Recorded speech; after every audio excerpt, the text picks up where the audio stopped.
While eating, the woman suddenly noticed something strange. The pregnant woman across from her only ate a jelly bean, but her face showed a slight distortion. Ellie was deeply shocked, but in the next second the woman quickly returned to normal. Ellie was so frightened that she stood up. The sound of the chair falling alarmed the staff. When the staff asked her what happened, Ellie claimed that nothing had happened. That night Ellie began to reflect on everything that had happened. She realized that everyone in this institution seemed very strange, so Ellie asked her roommate Rosie a question. Ellie asked Rosie which side of the bed her husband slept on. Rosie said she had forgotten. No matter how hard she tried to remember, she still could not recall. Hearing this, Ellie fell silent, because she had forgotten too. One person forgetting could be a coincidence, but two people forgetting was extremely strange. The next day, Ellie went for a walk in the park. While resting on a bench, Ellie casually picked up a stick. Then she drew the outline of the Eiffel Tower on the ground. At that moment, Ellie suddenly heard a pleasant melody. Soon after, Rosie and her companion arrived. From them, Ellie learned that this sound signaled someone was about to give birth, and that the delivery room was inside the tall building in front of them. Every newcomer who arrived here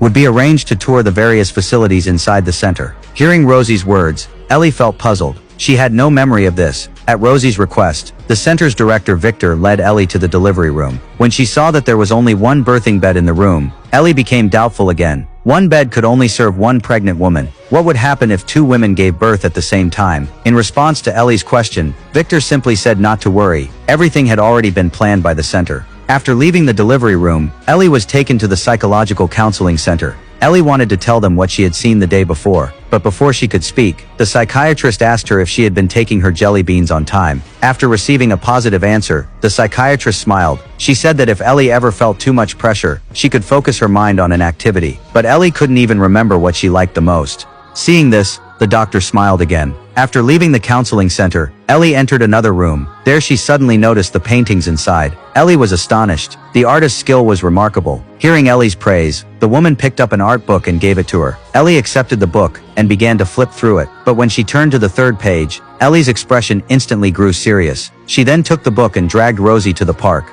Ellie picked up a stick and asked Rosie to draw the Eiffel Tower on the ground. After much urging from Pilar, Rosie sketched the shape of the tower from memory. But when Ellie saw the drawing on the ground, she was deeply shocked. She dragged Rosie to the spot where she had rested earlier that morning. Then she showed Rosie her own drawing of the Eiffel Tower. Rosie said the two drawings were very similar, but Ellie insisted they weren't just similar, they were identical. Then she picked up the art book again, and on the third page was a painting of the Eiffel Tower. The sequence and proportions of all three were exactly the same. Could this really be just a coincidence? This discovery made Ellie uneasy. At that moment, Rosie saw the director of the center. She suggested telling him about their discovery. Maybe he could explain Ellie's doubts, but Ellie flatly refused. She no longer trusted anyone in the institution. At this